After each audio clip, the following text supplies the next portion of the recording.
नमस्कार प्यारे बच्चों, मैं अलका सचान, प्रवक्ता राजकीय बालिका इंटर कॉलेज उन्नाव आप सभी का स्वागत करती हूँ भौतिक विज्ञान की इस अध्ययनशाला में।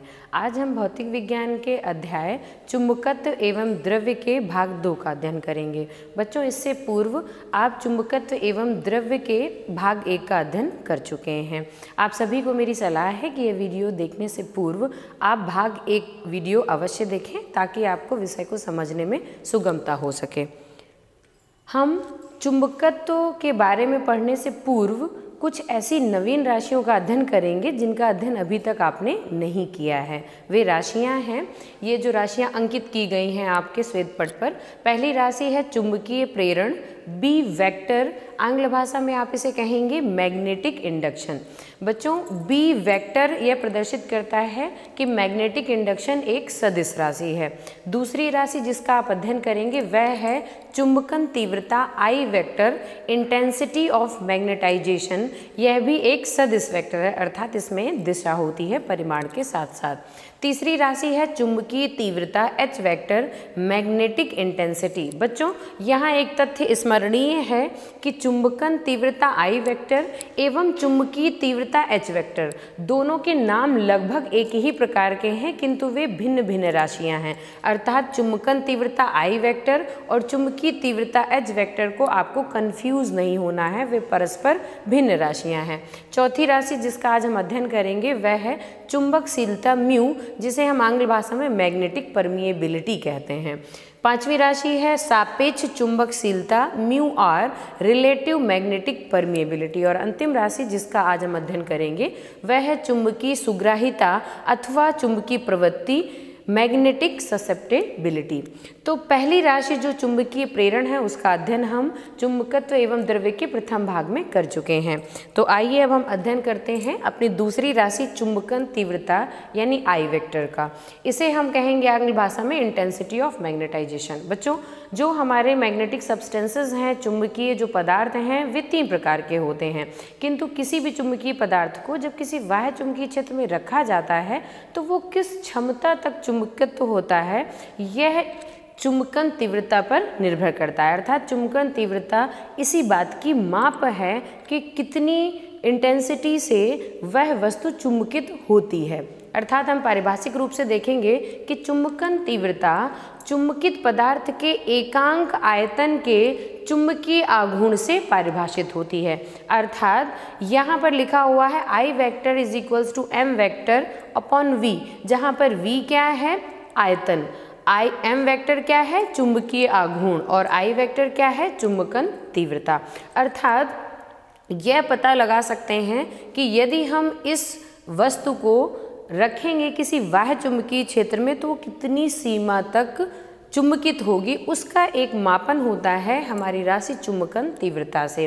चुंबकन तीव्रता का जो एसआई मात्रक है वह है एम्पियर प्रति मीटर या एम इनवर्स, आप इसे कह सकते हैं। अब हम आते हैं अपनी तीसरी राशि पर जो है चुंबकीय तीव्रता। बच्चों, आपको मैं पुनः ध्यान दिलाना चाहती हूँ कि चुंबकीय तीव्रता और चुंबकन तीव्रता भिन्न राशियाँ हैं। अब हम पढ़ रहे हैं एच वेक्टर यानी मैग्नेटिक इंटेंसिटी को। मैग्नेटिक इंटेंसिटी क्या है? जब कोई पदार्थ किसी बाह्य चुंबकीय क्षेत्र में रखा जाता है तो वह चुंबकित हो जाता है। चुंबकित पदार्थ के भीतर वास्तविक चुंबकीय क्षेत्र एवं बाह्य चुंबकीय क्षेत्र तथा पदार्थ के चुंबकन के कारण उत्पन्न चुंबकीय क्षेत्र के योग के बराबर होता है, अर्थात एक परिणामी होता है। चुंबकन क्षेत्र की पदार्थ को चुंबकित करने की क्षमता एक वेक्टर m से व्यक्त की जाती है, जिसे हम चुंबकीय क्षेत्र की तीव्रता कहते हैं। इसे हम इस वेक्टर संबंध से बता सकते हैं। H vector is equals to B vector upon mu nought minus I vector. आप यहाँ देख रहे हैं कि आई वेक्टर यानी चुंबकन तीव्रता जिसका आपने अभी अभी तत्काल में अध्ययन किया है उसका एक संबंध है चुंबकीय तीव्रता से, किंतु चुंबकीय तीव्रता चुंबकन तीव्रता से एक भिन्न राशि है। यहाँ पर आप देखेंगे कि चुंबकीय तीव्रता यानी एच वेक्टर का मात्रक होता है एम्पियर पर मीटर, जो कि चुंबकन तीव्रता का भी मात्रक है। यानी विमीय रूप से चुंबकन तीव्रता एवं चुंबकीय तीव्रता समान राशियां हैं, किंतु भौतिक रूप से वे एक दूसरे से भिन्न राशियां हैं। तो आइए अब हम अध्ययन करते हैं अपनी चौथी राशि का जिसका नाम है चुंबकशीलता या म्यू। चुंबकशीलता बच्चों क्या है? आंग्ल भाषा में हम इसे कहेंगे मैग्नेटिक परमिएबिलिटी।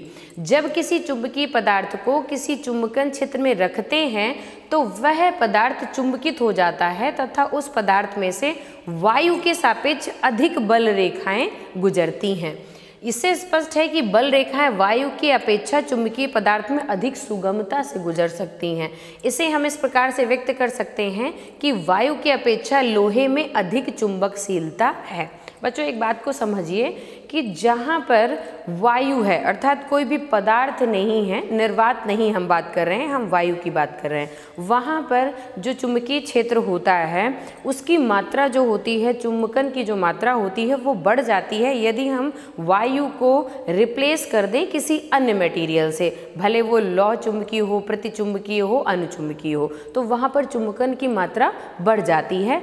इसी चुंबकन की मात्रा को प्रदर्शित करने वाली जो राशि है वह है चुंबकशीलता, यानी जिस पदार्थ को आपने रखा है उसकी कितनी चुंबकशीलता है, इसकी जो माप है वो चुंबकशीलता से की जाएगी। जो चुंबकशीलता है वो B और H के अनुपात से भी प्रदर्शित की जा सकती है, अर्थात यह एक अनुपात है। हम इसे भौतिक रूप से कैसे परिभाषित कर सकते हैं कि चुंबकित पदार्थ के भीतर उत्पन्न चुंबकीय प्रेरण B वेक्टर तथा चुंबकन क्षेत्र की चुंबकीय तीव्रता H वेक्टर के अनुपात को उस पदार्थ की चुंबकशीलता कहते हैं। हम इसे म्यू से प्रदर्शित करते हैं। बच्चों ध्यान रखें, mu is equals to B upon H। यहाँ पर देखें चुंबकशीलता का SI मात्रक वेबर पर एम्पियर मीटर है अथवा हम इसे न्यूटन पर एम्पियर स्क्वायर भी कह सकते हैं। बच्चे ध्यान दें कि यहाँ पर B का मात्रक अलग है और H का मात्रक अलग है। यही कारण है कि अनुपात होते हुए भी म्यू यानी चुंबकशीलता एक विमाहीन राशि नहीं है, उसकी अपनी एक विमा है और जिसका मान है SI मात्रक में जनरली आपसे पूछा जाता है सामान्य रूप से, तो वो है वेबर प्रति एम्पियर मीटर, और यदि आपसे न्यूटन और एम्पियर में पूछा जाए तो न्यूटन प्रति एम्पियर स्क्वायर। अब बच्चों जो हमारी पांचवी राशि है वो चुंबकशीलता से ही रिलेटेड है, जिसे कहेंगे सापेक्ष चुंबकशीलता। अब बच्चों देखिए किसी चुंबकीय पदार्थ की सापेक्ष चुंबकशीलता पदार्थ की चुंबकशीलता एवं निर्वात की चुंबकशीलता का अनुपात कहलाता है। अर्थात निर्वात की चुंबकशीलता यदि म्यू नॉट हो और किसी पदार्थ की चुंबकशीलता म्यू हो तो हम उसके अनुपात को म्यू और से यानी कि सापेक्ष चुंबकशीलता से प्रदर्शित करेंगे। जैसा कि आप श्वेत पत्र पर देख रहे हैं mu r is equals to mu upon mu nought. अब यहाँ पर बच्चे ध्यान दें कि यहाँ पर म्यू और म्यू नॉट समान राशियाँ हैं और म्यू आर कैसी राशि है? म्यू आर एक अनुपात है और समान समान विमा वाली राशियों का अनुपात है, अर्थात ये स्वयं में विमाहीन है। तो आप यहाँ देखेंगे कि यह एक विमाहीन राशि है। निर्वात के लिए इसका मान 1 होता है, यह सामान्य रूप से माना गया है, एवं अलग अलग प्रकार के पदार्थों के लिए 1 से इसका मान भिन्न होता है। और एक बहुत अच्छी बात है कि हम म्यू आर के मान से यह ज्ञात कर सकते हैं कि जो पदार्थ है, जिस पदार्थ की सापेक्ष चुंबकशीलता हमें बताई गई है, हम उसकी कैटेगरी बता सकते हैं, उसका भाग बता सकते हैं कि वह प्रतिचुंबकीय है या वह अनुचुंबकीय है या वह लौह चुंबकीय है। आप श्वेतपट पर देख सकते हैं कि जैसे पदार्थों का वर्गीकरण किया गया है प्रतिचुंबकीय, अनुचुंबकीय एवं लौह चुंबकीय में। तो आप हमेशा समझ लें कि यदि म्यू आर का मान 1 से कम है, समझ रहे हैं, यदि 1 से कम है म्यू आर का मान तो वह पदार्थ सदैव कैसा है? प्रतिचुंबकीय है। यदि म्यू आर का मान 1 से अधिक है तो वह अनुचुंबकीय है, और यदि म्यू आर का मान 1 से काफ़ी अधिक है तो वह लौह चुंबकीय। आप स्वतः जानते हैं कि अनुचुंबकीय गुणों की जो अधिकता होती है उसी से लौह चुंबकीयता उत्पन्न होती है। तो यहाँ पर वो प्रदर्शित हो रहा है कि म्यू आर का मान यदि 1 से कम है तो पदार्थ प्रतिचुंबकीय है, यदि म्यू आर का मान 1 से अधिक है तो अनुचुंबकीय है, और यदि 1 से काफ़ी अधिक है तो वह पदार्थ लौह चुंबकीय। अर्थात जो हमारी सापेक्ष चुंबकशीलता है वह हमें प्रकार का भी अध्ययन कराती है कि जो पदार्थ हमने लिया है जिसकी चुंबकशीलता सापेक्ष चुंबकशीलता हमें ज्ञात है वह किस वर्गीकरण में रखा जाएगा। बच्चों जो अंतिम राशि है जिसका आज हम अध्ययन करने वाले हैं वह है चुंबकीय सुग्राहिता अथवा चुंबकीय प्रवृत्ति। इसे हम कहते हैं आंग्ल भाषा में मैग्नेटिक ससेप्टेबिलिटी। मैग्नेटिक ससेप्टेबिलिटी बच्चों आपको हमने वीडियो के शुरुआत में ये बात बताई थी कि I वेक्टर एवं H वेक्टर परस्पर भिन्न राशियां हैं। तो यहाँ पर आप देख रहे हैं श्वेत पट पर कि लिखा गया है कि I vector is proportional to H vector, अर्थात आई वेक्टर का मान एच वेक्टर के अनुक्रमानुपाती है। यहाँ पर इस अनुक्रमानुपाती के जो चिन्ह है इसको इक्वलिटी यानी बराबर में बदलने के लिए एक गुणक का प्रयोग किया गया है जिसे हम कहते हैं चुंबकीय सुग्राहिता या चुंबकीय प्रवृत्ति। हम क्या कह सकते हैं पारिभाषिक रूप से, किसी पदार्थ में उत्पन्न चुंबकन तीव्रता यानी आई वेक्टर तथा उससे उत्पन्न होने वाले चुंबकन क्षेत्र की चुंबकीय तीव्रता के अनुपात को चुंबकीय सुग्राहिता अथवा चुंबकीय प्रवृत्ति कहते हैं। आप देख रहे हैं कि इस समीकरण से यदि हम लिखें तो आई वेक्टर अपॉन एच वेक्टर बराबर हो जाएगा चुंबकीय सुग्राहिता के। बच्चे ये भी ध्यान दें, यह एक संख्या है। क्या है? इसका अपना एक मान है, लेकिन वह एक संख्या है, वह राशि कहलाती है, लेकिन उसका मान सांख्यिक होता है। यह एक शुद्ध संख्या है क्योंकि h एवं i का एक ही मात्रक है तथा निर्वात के लिए इसका मान 0 है। क्यों? क्योंकि निर्वात में कभी भी चुंबकन नहीं हो सकता। बच्चे इस तथ्य को ध्यान रखें कि वायु में चुंबकन संभव है किंतु निर्वात में चुंबकन बिल्कुल भी संभव नहीं है, अतः इसका मान निर्वात के लिए सदैव कितना होता है? 0 होता है। अब चुंबकीय सुग्राहिता का जो धनात्मक मान है वह बताता है कि पदार्थ अनुचुंबकीय है, यदि मान ऋणात्मक है तो वह बताता है कि प्रतिचुंबकीय है। अगर लौह चुंबकीय पदार्थों की बात करें तो मान धनात्मक होता है लेकिन वह बहुत अधिक होता है। इन पदार्थों के लिए आई वेक्टर व एच वेक्टर यथार्थ रूप से अनुक्रमानुपाती हैं, अतः जो हमारा चुंबकीय सुग्राहिता का मान है वो ठीक नियतांक नहीं है, अर्थात वो सभी के लिए समान नहीं है, वो नियतांक है, किंतु ये इस बात पर निर्भर करता है कि किस पदार्थ के लिए चुंबकीय सुग्राहिता को हमने लिया है, किस पदार्थ के लिए चुंबकीय सुग्राहिता का मान हम ज्ञात कर रहे हैं। अब बच्चों देखिए, सापेक्ष चुंबकशीलता म्यू आर एवं चुंबकीय सुग्राहिता में एक संबंध होता है, एक रिलेशनशिप होता है, अर्थात एक का मान ज्ञात होने पर आप दूसरे का मान ज्ञात कर सकते हैं। तो आइए देखते हैं कि वह संबंध क्या है। आप देख रहे हैं श्वेत पट पर H = B upon mu not -1। यहाँ से यदि आप गणितीय रूप से इसे हल करें तो आप लिख सकते हैं B = mu not in bracket H + 1। किंतु हम पहले से क्या जानते हैं, I = xi(m)h, जहाँ पर पदार्थ की चुंबकीय सुग्राहिता को लिखा गया है। यदि हम इसे रिप्लेस कर दें अर्थात B = म्यू नॉट H + 1 में यहाँ पर हमने मान रख दिया है, यदि हम यहाँ पर मान रख दें तो हमें एक संबंध प्राप्त होता है अंततः। वह संबंध क्या है? Mu naught = 1 + chi(m). तो यहाँ से आप देख रहे हैं कि यदि आपको चुंबकीयशीलता दी गई है, सापेक्ष चुंबकशीलता दी गई है, तो आप चुंबकीय सुग्राहिता निकाल सकते हैं, या चुंबकीय सुग्राहिता आपको दी गई है तो आप सापेक्ष चुंबकशीलता का मान ज्ञात कर सकते हैं, अर्थात वे परस्पर निर्भर होने वाली राशियां हैं।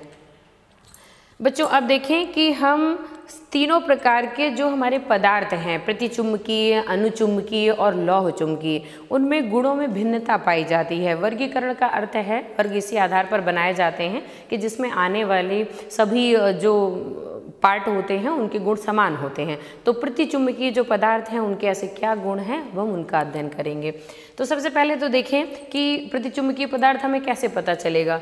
वे पदार्थ जो किसी चुंबक के सिरे के समीप लाए जाने पर तनिक प्रतिकर्षण का अनुभव करते हैं, अर्थात यदि किसी चुंबक के पास यदि आप किसी पदार्थ को ले जाएं और वो उससे दूर भागे तो वो पदार्थ कैसा है? प्रतिचुंबकीय पदार्थ है। ये चुंबकन क्षेत्र में रखे जाने पर ध्यान दें क्षेत्र की विपरीत दिशा में बहुत थोड़े से चुंबकित हो जाते हैं। बच्चों यहाँ पर दो चीज़ें महत्वपूर्ण हैं, नंबर 1 चुंबकन की जो क्षमता है और नंबर 2 जो चुंबकन की दिशा है। पहली तो ये कि जब हम किसी मैग्नेट के पास या किसी चुंबक के पास ऐसे पदार्थ को ले जाएंगे तो वो रिपेल होगा, अर्थात प्रतिकर्षित होगा। इसका क्या अर्थ है? इसका अर्थ है कि जो आंतरिक क्षेत्र है हमारे चुंबक का उसकी विपरीत दिशा में इसमें चुंबकत्व उत्पन्न होता है, किंतु यह चुंबकत्व की जो मात्रा है वो बहुत ही क्षीण होती है, अर्थात दुर्बल क्षेत्र उत्पन्न होता है। अतः चुंबकीय पदार्थों की चुंबकीय प्रवृत्ति कम एवं ऋणात्मक होती है, अर्थात प्रतिचुंबकीय पदार्थों के लिए चुंबकीय प्रवृत्ति का मान सदैव ऋणात्मक होता है। इसके अतिरिक्त हम कुछ बता सकते हैं, कुछ और भी पॉइंट्स हैं। प्रतिचुंबकीय पदार्थों को चुंबकन क्षेत्र में रखने पर इनमें चुंबकीय फ्लक्स घनत्व निर्वात की तुलना में कुछ घट जाता है, अतः प्रतिचुंबकीय पदार्थों की आपेक्षिक चुंबकशीलता का मान सदैव 1 से कम होता है, जिसका अध्ययन आप पहले ही वीडियो में कर चुके हैं। अब जरा गुण देखते हैं। सबसे पहला गुण तो आपको ऑलरेडी पता है, यदि हम चुंबक के दो ध्रुव लें, अर्थात हम क्योंकि चुंबक के ध्रुवों को अलग नहीं कर सकते हैं, तो यहाँ पर देखें, यहाँ पर आपको लिखा हुआ है N ध्रुव और ये S2, अर्थात दो चुंबक लिए गए हैं, एक का N सिरा इधर रखा गया है, एक का S सिरा, और इसके बीच में यदि हम प्रतिचुंबकीय पदार्थ को रख दें तो देखिए क्या होता है, किसी प्रतिचुंबकीय पदार्थ की छड़ को चुंबकीय ध्रुवों के बीच में यदि स्वतंत्रता पूर्वक लटका दिया जाए तो छड़ अक्ष घूमकर चुंबकीय क्षेत्र के लंबवत हो जाती है। आप यहाँ पर चित्र में देख रहे हैं कि नॉर्थ और साउथ पोल के बीच जहाँ पर चुंबकीय बल रेखाएं प्रदर्शित की गई हैं चित्र में, उनके जस्ट परपेंडिकुलर यानी लंबवत रूप में आकर के छड़ खड़ी हो जाती है, अर्थात दोनों के बीच जो आपका चुंबकीय क्षेत्र है उसकी दिशा विपरीत होने के कारण ऐसा होता है। अगला गुण जो हमारे प्रतिचुंबकीय पदार्थों का है वो कैसे हम समझ सकते हैं, यहाँ पर आप देख रहे हैं श्वेत पट पर दो चित्र हैं, ए चित्र एवं बी चित्र। यहाँ पर क्या किया गया है, दो प्यालियाँ ली गई हैं, इन प्यालियों में चूर्ण रखा गया है पदार्थ का, अर्थात प्रतिचुंबकीय पदार्थ का चूर्ण रखा गया है। आप इस बात को समझें कि ए में आप देखें दूसरा आकार बन रहा है और बी में दूसरा आकार बन रहा है। यहाँ पर चूर्ण बच्चों इसलिए दिया गया है कि चूर्ण चुंबकीय है और उसके कणों में चुंबकत्व का गुण है, तो वो कण भी एक दूसरे से शिफ्ट होकर के स्वतः आकार ले सकते हैं। तो देखिए इसको कैसे हम एक्सप्लेन करेंगे, कैसे समझेंगे कि जो प्रतिचुंबकीय पदार्थ होते हैं वे असमान चुंबकीय क्षेत्र में, बच्चों समझें, यहाँ पर नॉर्थ साउथ पोल अलग अलग रखा हुआ है, अर्थात यहाँ बीच में जो भी क्षेत्र है वो एक समान क्षेत्र नहीं है, उसकी तीव्रता कहीं कम है और कहीं ज़्यादा, तो उसके अनुसार जो हमारा चूर्ण है वो अपनी आकृति लेगा, तो उसके आधार पर हम निर्धारित करेंगे कि ये कौन सा पदार्थ है। यदि कांच की एक प्याली में प्रतिचुंबकीय पदार्थ को लेकर, बच्चों यहाँ द्रव लिखा गया, आप द्रव भी ले सकते हैं और चूर्ण भी ले सकते हैं, द्रव का जो मूवमेंट होगा, जो गति होगी वो ज़्यादा विजिबल होगी, बस इतना ही अंतर है। तो बीच में द्रव लेकर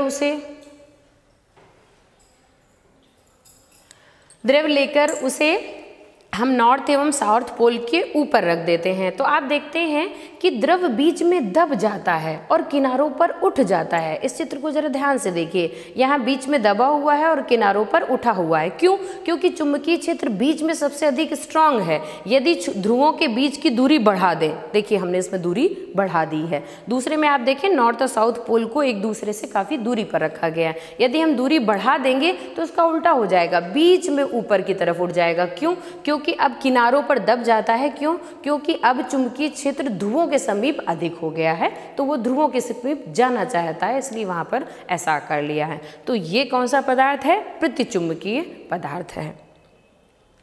अब बच्चों देखें, एक बहुत अच्छा सा एक्सपेरिमेंट है। यदि आप क्या करें, एक कांच की नली लें और उस नली में द्रव भर दें अपने पदार्थ का, यानी पदार्थ की जो द्रवीय अवस्था है उसको आप यदि भर दें और फिर क्या करें, नॉर्थ एवं साउथ पोल को लेकर के जाएं। देखिए द्रव का एक गुण होता है कि उसका जो सरफेस होता है वो सदैव समान हाइट पर रहता है। यदि हम यहाँ पर नॉर्थ एवं साउथ पोल को नहीं लगाएंगे तो जो लेवल है द्रव का वो दोनों नलियों में समान रहेगा, किंतु जब हम नॉर्थ और साउथ पोल को जिस नली के पास ले जाते हैं वहाँ पर द्रव का लेवल नीचे गिर जाता है, यानी कि जो घोल भरा हुआ है वह भुजा में तल हमेशा कहाँ चला जाता है? नीचे चला जाता है। तो इससे पता चलता है कि जो हमारा पदार्थ है वो प्रतिचुंबकीय है, वो उससे दूर भाग रहा है। क्यों दूर भाग रहा है? क्योंकि वह विपरीत दिशा में चुंबकित होता है बाह्य चुंबकीय क्षेत्र के।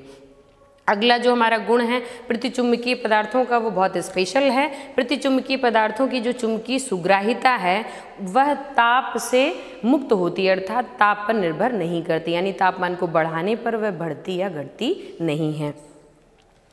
अब बच्चों हम पढ़ेंगे अनुचुंबकीय पदार्थों की विशेषताएं। लगभग हम उन्हीं गुणों का अध्ययन करेंगे जिनका अध्ययन हमने प्रतिचुंबकीय पदार्थों में किया है, किंतु इनके गुण भिन्न होंगे प्रतिचुंबकीय पदार्थों से। सबसे पहला तो ये है कि ये वे पदार्थ हैं जो चुंबक के सिरे के समीप लाए जाने पर थोड़ा सा अनुभव करते हैं बल का, लेकिन वो आकर्षण बल होता है। क्यों?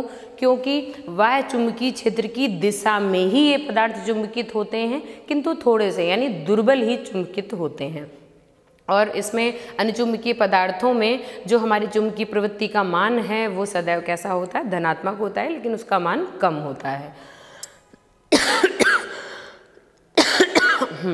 और अन्य चुंबकीय पदार्थों की जो सापेक्ष चुंबकशीलता होती है उसका मान 1 से अधिक होता है। ये आपको पहले से ज्ञात है। अब आइए फिर से हम वही एक्सपेरिमेंट करते हैं, वही प्रयोग करते हैं। नॉर्थ एवं साउथ दो हमने पोल्स के बीच एक छड़ को रख दिया है जो कि अनुचुंबकीय पदार्थ की बनी हुई है। तो आप उसे देख रहे हैं कि यदि हम ऐसी छड़ रख देते हैं तो वो चुंबकीय क्षेत्र के समानांतर हो जाती है। यह अनुचुंबकीय पदार्थ का गुण है। आपको याद होगा कि इससे पूर्व हमने जो किया था उसमें जब हम प्रतिचुंबकीय पदार्थ की छड़ लेते हैं तो वो क्षेत्र के लंबवत हो जाती है और यहाँ पर वह क्षेत्र के समानांतर है, अर्थात यह पदार्थ अनुचुंबकीय पदार्थ है। अब बच्चों देखें, वही प्याली में चूर्ण या घोल लेकर हम फिर से प्रयोग करेंगे। अब हमने यहाँ पर प्रतिचुंबकीय के स्थान पर अनुचुंबकीय पदार्थ लिया है। अब जरा देखिए, पहले हमने नॉर्थ एवं साउथ पोल को पास पास रखा है, तब जो हमारा द्रव है वो किनारों पर दबा हुआ है, जबकि नॉर्थ एवं साउथ के बीच दूरी बढ़ा देने पर वह बीच में दबा हुआ है। इससे सिद्ध होता है कि यदि हम किसी प्रतिचुंबकीय पदार्थ को असमान चुंबकीय क्षेत्र में रखते हैं तो क्षेत्र की अधिक तीव्रता वाले भाग की ओर आकर्षित होता है। अब हमने एग्जाम्पल में जिस तरीके से पहले किया था वही करके देखा है, किंतु यह आपका चित्र उससे विपरीत प्राप्त होता है। क्यों? क्योंकि अनुचुंबकीय एवं प्रतिचुंबकीय पदार्थों के जो गुण होते हैं वे परस्पर विपरीत होते हैं। तीसरा गुण जो है वो ये है कि यदि आप यू आकार की नली में एक नली में आप घोल को भर देंगे तो जो एक भुजा को प्रबल चुंबकीय ध्रुवों के बीच में रख देंगे तो वहाँ पर आपका जो अनुचुंबकीय पदार्थ थे वहाँ पर घोल नीचे चला जाता था, तल नीचे चला जाता था, और यहाँ पर तल क्या होगा? ऊपर चला आएगा। क्यों? क्योंकि वह चुंबकीय क्षेत्र की दिशा में ही चुंबकन होता है, अतः नली में घोल ऊपर चढ़ जाएगा। जिस नली में आप दिखाएंगे कि हमने नॉर्थ एवं साउथ पोल को रखा है। जो आपका चौथा गुण है वो ये है कि अनुचुंबकीय पदार्थों की चुंबकीय सुग्राहिता इनके केल्विन ताप के व्युत्क्रमानुपाती होती है। बच्चों ये जो एक स्टेटमेंट है, जो ये एक सब वाक्यांश है, ये बच्चों एक बहुत बड़ा नियम है जिसे हम कहते हैं क्यूरी का नियम। आपने देखा था कि इससे पहले जब आप अध्ययन कर रहे थे तो आपने देखा है प्रतिचुंबकीय पदार्थों की चुंबकीय सुग्राहिता ताप पर निर्भर नहीं करती है, किंतु जो हमारे ये पदार्थ हैं अनुचुंबकीय, उनकी चुंबकीय सुग्राहिता इनके केल्विन ताप के व्युत्क्रमानुपाती होती है। अर्थात यदि हम ताप को बढ़ाएंगे तो घट जाएगी और यदि घटाएंगे तो बढ़ जाएगी। यही नियम कहलाता है क्यूरी का नियम। अब देखते हैं क्यूरी का नियम कभी कभी आपके जो एग्ज़ाम्स हैं उनमें पूछा जाता है अलग से, तो हम इसे ज़रा अलग से अध्ययन कर लेते हैं कि सन 1895 में क्यूरी ने प्रायोगिक रूप से ये पता लगाया था प्रयोगों के आधार पर कि अनुचुंबकीय पदार्थों को चुंबकन तीव्रता एवं चुंबकीय क्षेत्र की तीव्रता के अनुपाती तथा केल्विन ताप के व्युत्क्रमानुपाती होता है। यहाँ देख रहे हैं आप, I is directly proportional to H and inversely proportional to T, अर्थात I का मान H के समानुपाती किंतु T के व्युत्क्रमानुपाती है। यहाँ पर अनुक्रमानुपात को समानता में यानी बराबर में परिवर्तित करने के लिए एक नियतांक का प्रयोग किया गया है जिसे हमने C से प्रदर्शित किया है। बच्चों इस C को कहते हैं क्यूरी नियतांक। क्या कहते हैं? क्यूरी नियतांक। यह नियम तब तक ही लागू रहता है जब तक कि H/T का मान बहुत अधिक नहीं हो जाता। यदि H का मान बहुत अधिक हो जाए और T का मान बहुत कम हो जाए तो यह नियम वहाँ पर अप्लाई नहीं होता, वहाँ पर आप नहीं लगा सकते हैं। अभी आप एक चीज देखें, क्यूरी के नियम को एक वैकल्पिक रूप में भी आप व्यक्त कर सकते हैं, अर्थात इस रूप से इस रूप में भी लिख सकते हैं। उसे हम लिख सकते हैं Chi_m = I/H। यहाँ पर आप क्या करेंगे, इस समीकरण से I/H का मान यहाँ पर रख दीजिए C/T। तो यहाँ से आप देख सकते हैं Chi_m = 1/T। कहने का वही मतलब है कि जो हमारी चुंबकीय पदार्थ की चुंबकन तीव्रता है वो इन्वर्सली प्रोपोर्शनल यानी व्युत्क्रमानुपाती है परम ताप के, जो कि हमने पदार्थ का लिया है।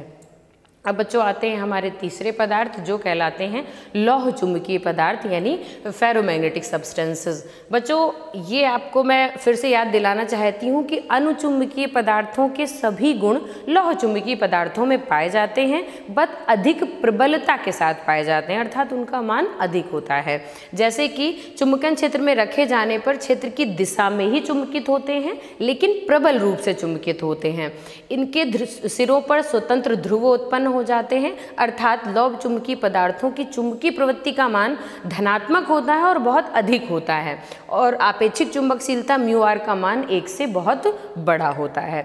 अब बच्चों एक परिभाषा है क्यूरी ताप की जो प्रायः पूछी जाती है और आपको आनी भी चाहिए। क्यूरी ताप एक विशेष ताप है, उस ताप से नीचे और उस ताप से ऊपर जो पदार्थों का व्यवहार है वो काफ़ी भिन्न पाया जाता है। तो देखते हैं क्यूरी ताप क्या होता है। तो क्यूरी ताप या क्यूरी टेम्परेचर, यदि हम किसी लौह चुंबकीय पदार्थ को गर्म करें, हीटअप करें, तो एक निश्चित ताप पर पदार्थ का लौह चुंबकत्व का गुण यकायक लुप्त हो जाता है। देखिए कितना मैजिकल है कि यदि हम लौह चुंबकीय पदार्थ को गर्म करें तो हम उसे गर्म करते करते यदि एक ताप पर ले जाएं तो वहाँ पर अचानक उसमें जितने भी लौह चुंबकीय गुण थे वे सारे क्या हो जाते हैं, समाप्त हो जाते हैं, और वह विपरीत यानी अनुचुंबकीय पदार्थ हो जाता है। पदार्थ को ठंडा करने पर वो फिर से लौह चुंबकीय बन जाता है, अर्थात ताप पर निर्भर करता है उसका व्यवहार। वह ताप जिसके नीचे पदार्थ लौह चुंबकीय तथा जिसके ऊपर पदार्थ अनुचुंबकीय होता है, पदार्थ का क्यूरी ताप कहलाता है। बच्चे ध्यान दें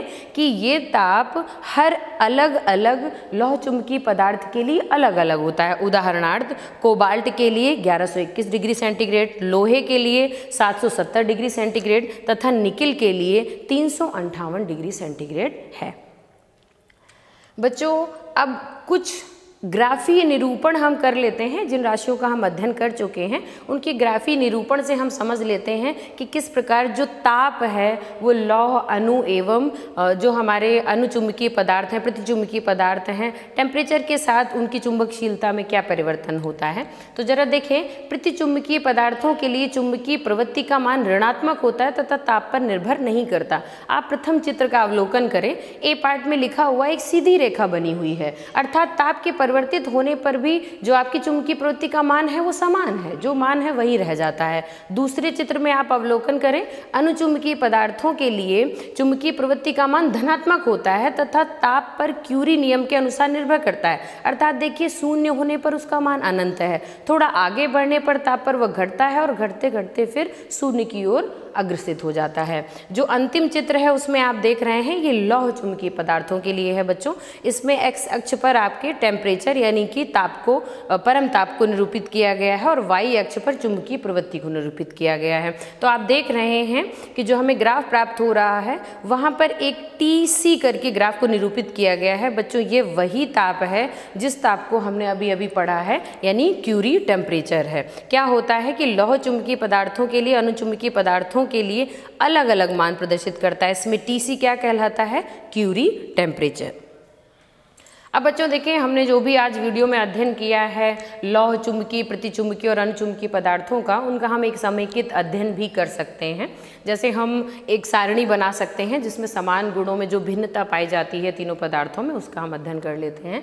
तो एक समेकित अध्ययन है ये कि जो प्रतिचुंबकीय पदार्थ हैं वे पदार्थ चुंबकीय क्षेत्र में रखे जाने पर क्षेत्र की विपरीत दिशा में मामूली चुंबकित हो जाते हैं, जबकि अनुचुंबकीय पदार्थ चुंबकीय क्षेत्र में रखे जाने पर क्षेत्र की दिशा में मामूली रूप से चुंबकित हो जाते हैं, लेकिन चुंबकीय क्षेत्र की दिशा में। देखें यहाँ पर प्रबलता समान है, अर्थात दुर्बल रूप से होते हैं चुंबकित, किंतु दिशा विपरीत है। प्रतिचुंबकीय में विपरीत दिशा में और अनुचुंबकीय में क्षेत्र की ही दिशा में। और जो लौह चुंबकीय हैं वे क्षेत्र की ही दिशा में किंतु प्रबल रूप से चुंबकित हो जाते हैं। दूसरा क्या है, यदि हम चुंबकीय क्षेत्र को हटा लें, अर्थात वह चुंबकीय क्षेत्र का प्रभाव नष्ट हो जाए, तो प्रतिचुंबकीय पदार्थों में चुंबकन समाप्त हो जाता है। चुंबकीय क्षेत्र हटा लेने पर अनुचुंबकीय में भी समाप्त हो जाता है, किंतु लौह चुंबकीय क्षेत्रों में जो चुंबकन है वो शेष रह जाता है, जबकि हम चुंबकन का जो क्षेत्र है वो हटा लें। तीसरा जो है वो बिंदु ये है कि ये पदार्थ अर्थात प्रतिचुंबकीय पदार्थ किसी चुंबक के सिरे के पास ले जाएं तो प्रतिकर्षण का अनुभव करते हैं और थोड़ा सा, अनुचुंबकीय पदार्थ आकर्षण का अनुभव करते हैं और थोड़ा सा, और लौह चुंबकीय पदार्थ दृढ़ता के आकर्षण का अनुभव करते हैं। चौथा है ये पदार्थ असमान चुंबकीय क्षेत्र में क्षेत्र की कम तीव्रता वाली दिशा की ओर आकर्षित होते हैं, अनुचुंबकीय में अधिक तीव्रता वाले भाग की ओर आकर्षित होते हैं और लौह चुंबकीय में भी वही आकर्षण है अनुचुंबकीय की भांति किंतु कुछ प्रबल।